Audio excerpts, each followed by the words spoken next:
کیا حضرت عیسیٰ 25 دسمبر کو پیدا ہوئے تھے؟ یقیناً نہیں۔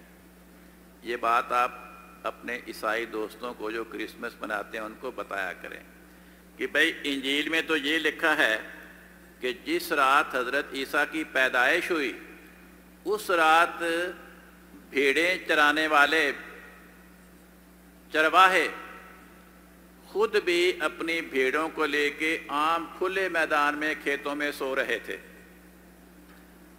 تو فلسطین کا علاقہ جہاں وہ پیدا ہوئے وہاں تو دسمبر کے مہینے میں عام طور پہ برف باری ہوتی ہے، اور اگر برف نہ بھی گرے تو پھر بھی دسمبر کے مہینے میں اتنی شدید سردی ہوتی ہے کہ کوئی انسان باہر کھلے میدان میں نہ خود سوئے گا نہ اپنے کیٹل کو لے کے سوئے گا۔ اور یہ بات لوکا کی انجیل میں لکھی ہے۔